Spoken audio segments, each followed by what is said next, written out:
അപ്പം നമ്മൾ ഇന്നൊരു പുതിയൊരു ഐറ്റം ആയിട്ട് വന്നിരിക്കുന്നത്. അപ്പം നമ്മുടെ ചായപാത്രം എടുത്ത് ഗ്യാസിൽ വെച്ചു ഓണാക്കി 5 ഗ്ലാസ് വെള്ളം ഒഴിച്ചു. നമ്മുടെ ജ്യൂസ് മുന്തിരി നല്ലപോലെ കഴുകി വൃത്തിയാക്കിയിട്ട് അതിലേക്ക് ഇടുക. കുറച്ച് പുതിന ചപ്പിടുക. എന്നിട്ട് നല്ലപോലെ ഒന്ന് ഇളക്കുക. അപ്പം നമ്മളത് തിളച്ചിങ്ങനെ വരും. നമ്മുടെ മുന്തിരിയും പുതിനയൊക്കെ തിളച്ചു. ഓക്കെ, ഇനി ആവശ്യത്തിന് പഞ്ചസാര ഇടാം കേട്ടോ. ഒന്ന് നമുക്ക് ഇളക്കി നമുക്ക് കുറച്ച് ചായപ്പൊടി ഇട്ട് കൊടുക്കാം കേട്ടോ. ചായ റെഡിയായി വരുന്നുണ്ട്. നമുക്കൊന്ന് ഓഫ് ചെയ്യാം. ഗ്യാസ് ഓഫ് ചെയ്ത് കേട്ടോ. ഞാൻ ഇതുണ്ടോ ഒരു പീസ് നാരങ്ങ ഇതിനകത്തേക്ക് പിഴിഞ്ഞു. 5 ഗ്ലാസ് വെള്ളം എടുത്തിട്ടുണ്ട് കേട്ടോ. വെച്ചിട്ട് ഇരിച്ചെടുക്കാം. നമ്മുടെ മുന്തിരി ചായ റെഡിയായി. ഇതേപോലെ അപ്പോൾ നമ്മുടെ മുന്തിരി ചായ റെഡി ആയിട്ടുണ്ട് കേട്ടോ. ഇതാട്ടോ ചായ. അപ്പൊ എല്ലാവരും ഒന്ന് പരീക്ഷിച്ച് നോക്കണം.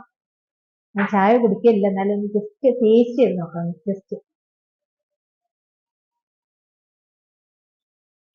ഒരു പൊളിയിട്ട് ചായന്റെ ഒക്കെ ഒരു ടേസ്റ്റ് കുഴപ്പമില്ല കേട്ടോ. ഒരു കുടിച്ചോട്ടെ, കുഴപ്പമില്ല. നാരങ്ങേന്റെ ഒക്കെ ഒരു ലൈം ലൈം ടീ ഇല്ലേ, അത് കുടിക്കുന്നത്. ചായ കുടിക്കില്ല കേട്ടോ. അപ്പൊ അതിന്റെ ടേസ്റ്റ് എന്തോ ഒരു എനിക്ക് തോന്നുന്നുണ്ട്. പക്ഷെ കുഴപ്പമില്ല, കുടിക്കാൻ പറ്റുന്നുണ്ട് കേട്ടോ. സൂപ്പർ. അപ്പൊ എല്ലാവരും ഒന്ന് ടേസ്റ്റ് ചെയ്തു. ഓക്കെ, പക്ഷെ ഇത് 5 ഗ്ലാസ് ആക്കിയിട്ടുള്ളൂ. 5 വരെ നമ്മൾ ഒഴിച്ചിട്ടുണ്ട് പരീക്ഷിക്കാനായിട്ട്. ഓക്കെ, അപ്പൊ അവർക്കൊക്കെ കൊടുക്കാം. ഓക്കെ, ചേച്ചി അടിപൊളി ചായ കേട്ടോ, രക്ഷയില്ല കേട്ടോ.